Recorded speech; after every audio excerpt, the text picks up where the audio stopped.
You see, I'm the first black lieutenant governor of North Carolina, and I hail from Greensboro, home of the Woolworth sit-ins, an epicenter of the civil rights movement. I grew up poor as the ninth of 10 children in a home marred by alcoholism, but I had a mother who was a strong woman of faith, and she sustained us. She was also a woman who lived through the terribleness of Jim Crow and witnessed firsthand the sacrifices made by those to ensure that black voices would be heard in government. I know right now she is up in heaven smiling as she sees her son here sitting in this committee hearing. But today I'm not here to talk about myself. I'm here to talk about voter discrimination and election integrity. The subject of this hearing is the evolving landscape of voter discrimination, and it certainly has throughout our nation's history. Let me say that I am very proud of the history in this nation of my people. My people were put in the belly of ships, bound in chains, and endured the Middle Passage. My people were whipped, beaten, and sold as property during slavery.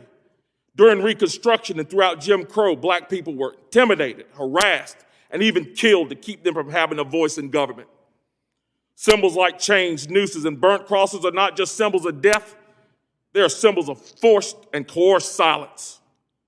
The sacrifices of our ancestors, so I could have the opportunity to become the first black lieutenant governor of my state, to see a black man sit in the White House for 2 terms, and for millions of us to be leaders in business, athletics, government, and culture, add up to an incredible story of victory. But today, we hear Georgia law being compared to Jim Crow.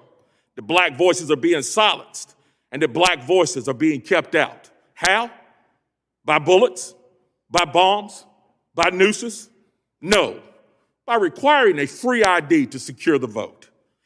Let me say that again, by requiring a free ID to secure the vote. How absolutely preposterous. Am I to believe that black Americans who have overcome the atrocities of slavery, who were victorious in the civil rights movement, and now sit in the highest levels of this government cannot figure out how to get a free ID to secure their votes? That they need to be coddled by politicians because they don't think we can figure out how to make our voices heard. Are you kidding me? The notion that black people must be protected from a free ID to secure their votes is not just insane, it is insulting. Just a few days ago, and let me tell you something about this. This doesn't have anything to do with justice. This has everything to do with power. Just a few days ago, the vice president went to the very place that I mentioned, the Woolworth counter in Greensboro. But you know who wasn't there? You know who wasn't invited? My good friend Clarence Henderson, who is a civil rights icon. He sat at that counter and endured the suffering and pain to make sure that black voices were heard. And why was he left out? Because he's of a different political persuasion. You might ask why this is so, and I'll tell you plainly. The goal of some individuals in government is not to hear the voices of black Americans at all. It's to hear the voices that fit their narratives and ultimately help keep power with one group. And that's what this is all about. It's about power. Just look at H.R. 1. It's despicable. The entire thing is designed to keep one party in power and ensure they stay there indefinitely. And how do they plan to do that?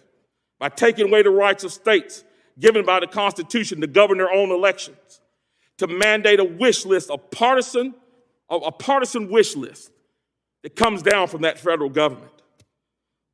Some of these items include using government dollars to fund campaigns in order to give an advantage to one party, mandating that felons are allowed to vote, including illegal immigrants on voter rolls, and of course, trying to ban states from having voter ID. The last thing I'll say is this.